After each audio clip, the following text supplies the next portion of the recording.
Chapter 4, A Shopping Expedition. The man in the gentleman's outfitting department at Barkridge's held Paddington's hat at arm's length between thumb and forefinger. He looked at it distastefully.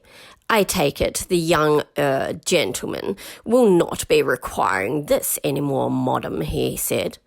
Oh, yes, I shall, said Paddington firmly. I've always had that hat, ever since I was small. But wouldn't you like a nice new one, Paddington? Said Mrs. Brown, adding hastily, for best. Paddington thought for a moment. I'll have one for worst, if you like, he said. That's my best one. The salesman shuddered slightly, and averting his gaze, placed the offending article in the far end of the counter. Albert, he beckoned to a youth who was hovering in the background, see what we have in size 4 7/8. Albert began to rummage under the counter. And now, while we're about it, said Mrs. Brown, we'd like a nice warm coat for winter. Something like a duffel coat with toggles, so he can do it up easily, I thought. And we'd also like a plastic raincoat for the summer. The salesman looked at her haughtily. He wasn't very fond of bears, and this one especially had been giving him strange looks ever since he'd mentioned his wretched hat. Has Madam tried the bargain basement, he began. Something in government surplus? No, I haven't, said Mrs. Brown hotly. Government surplus, indeed. I've never heard of such a thing. Have you, Paddington? No, said Paddington, who had no idea what government surplus was. Never. He stared hard at the man, who looked away uneasily. Paddington had a very persistent stare when he cared to use it. It was a very powerful stare, one which his Aunt Lucy had taught him and which he kept for special occasions. Mrs. Brown pointed to a small blue duffel coat with red lining. That looks the very thing, she said. The assistant gulped. Yes, madam, certainly, madam. He beckoned to Paddington. Come this way, sir. Paddington followed the assistant, keeping about 2 feet behind him and staring very hard. The back of the man's neck seemed to go a dull red, and he fingered his collar nervously. As they passed the hat counter, Albert, who lived in constant fear of his superior and who'd been watching the events with an open mouth, gave Paddington the thumbs-up sign. Paddington waved a paw. He was beginning to enjoy himself. He allowed the assistant to help him on with the coat and then stood admiring himself in the mirror. It was the first coat he'd ever possessed, and Peru had been very hot, and though his Aunt Lucy had made him wear a hat to prevent sunstroke, it had always been much too warm for a coat of any sort. He looked himself in the mirror and was surprised to see not one but a long line of bears stretching away as far as the eye could see. In fact, everywhere he looked there were bears. They were all looking extremely smart. Isn't the hood a trifle large? Asked Mrs. Brown anxiously. Hoods are being worn large this year, madam, said the assistant. It's the latest fashion. He was about to add that Paddington seemed to have rather large head anyway, but he changed his mind. Bears were rather unpredictable. You never quite knew what they were thinking, and this one in particular seemed to have a mind of his own. Do you like it, Paddington? Said Mrs. Brown. Paddington gave up counting bears in the mirror and turned round to look at the back view.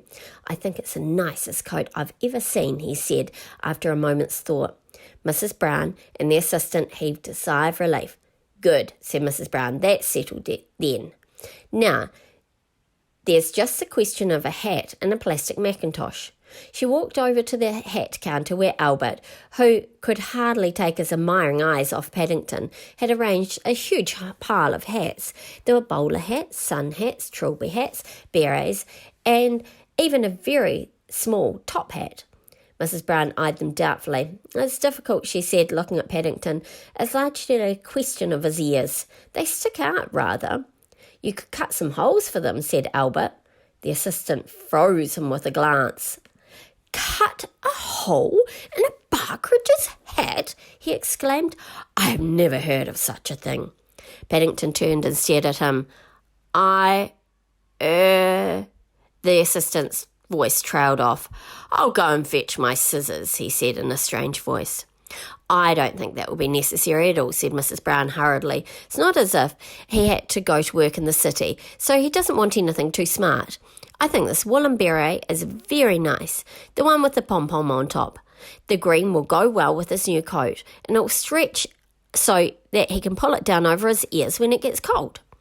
Everyone agreed that Paddington looked very smart, and while Mrs. Brown looked for a plastic mackintosh, he trotted off to have another look at himself in the mirror.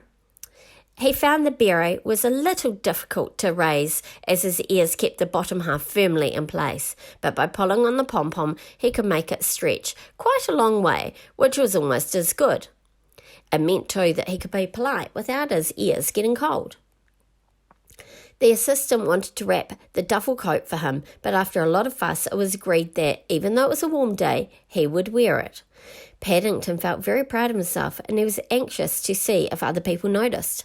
After shaking hands with Albert, Paddington gave the assistant one more long, hard stare, and the unfortunate man collapsed onto a chair and began mopping his brow as Mrs. Brown led the way through the door. Barkridge's was a large shop, and it even had its own escalator as well as several lifts. Mrs. B hesitated at the door and then took Paddington's paw firmly in her hand and led him towards the lift. She'd had enough of escalators for one day. But to Paddington everything was new, or almost everything, and he liked to try strange things. After a few seconds he decided quite definitely that he preferred riding on an escalator. They were nice and smooth, but lifts, to start with, it was full of people carrying parcels and all so busy they had no time to notice a small bear. One woman even rested her shopping basket on his head and seemed quite surprised when Paddington pushed it off. Then, suddenly, half of him seemed to fall away while the other half stayed where it was. Just as he got used to that feeling, second half of him caught up again and even overtook the first half before the doors opened.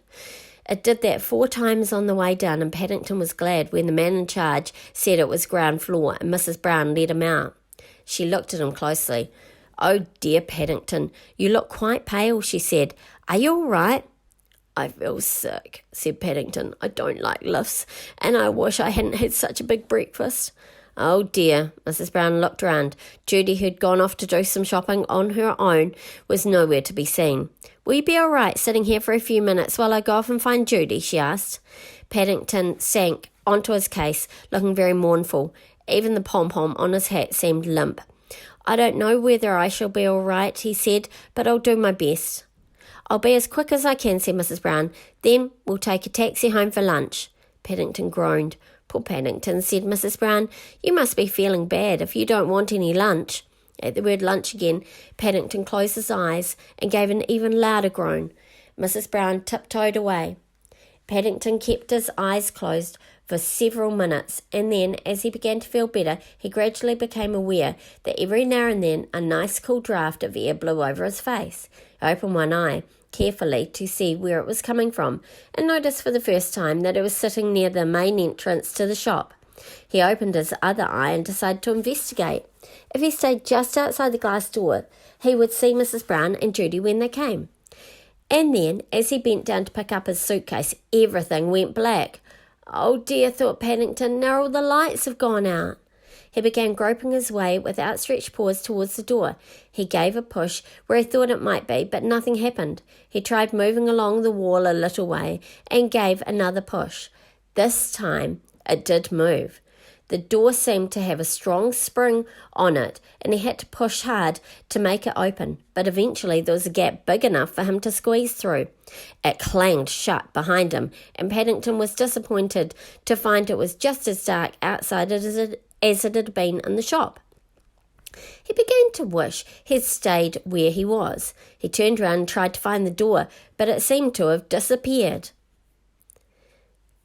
He decided it might be easier if he got down on his paws and crawled. He went a little way like this, and then his head came up against something hard. He tried to push it to one side with his paw, and it moved slightly, so pushed again. Suddenly there was a noise like thunder, and before he knew it, there was a whole mountain of things that began to fall on him.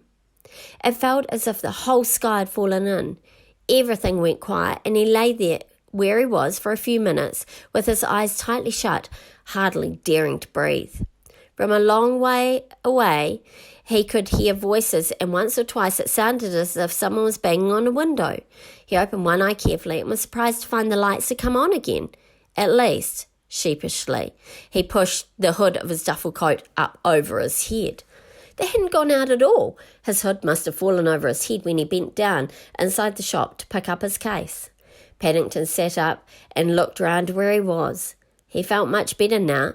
Somewhat to his astonishment, he found he was sitting in a small room in the middle of which was a great pile of tins and basins and bowls. He rubbed his eyes and stared round-eyed at the sight. Behind him there was a wall with a door in it, and in front of him was a large window. On the other side of the window there was a large crowd of people pushing one another and pointing in his direction. Paddington decided with pleasure they must be pointing at him. He stood up with difficulty, because it was hard standing up straight on top of a lot of tins, and pulled the pom-pom on his hat as high as it would go. A cheer went up from the crowd. Paddington gave a bow, waved several times, and then started to examine the damage all round him. For a moment he wasn't quite sure where he was. Then it came to him. Instead of going out onto the street, he must have opened a door leading to one of the shop windows. Paddington was an observant bear, and since he had arrived in London, he'd noticed lots of these shop windows. They were very interesting. They always had so many things inside them to look at. Once he'd seen a man working in one, piling tin cans and boxes on top of each other to make a pyramid. He remembered deciding at the time what a nice job it must be. He looked round thoughtfully. "Oh dear," he said to the world in general, "I'm in trouble again." If he knocked all those things down, as he supposed he must have done, someone was going to be cross. In fact, lots of people were going to be cross. People weren't very good at having things explained to them, and it was going to be difficult explaining how his duffel coat hood had fallen over his head. He bent down and began to pick up some of the things. There were some glass shelves lying on the floor where they'd fallen. It was getting quite warm inside the window, so he took his duffel coat off and hung it carefully on a nail. Then he picked up a glass shelf and tried balancing it on top of some tins. Seemed to work, so he put some more tins and a washing up bowl on top of that. It was rather wobbly, but he stood back and examined it. Yes, it looked quite nice. There was an encouraging round of applause from outside. Paddington waved a paw at the crowd and picked up another shelf.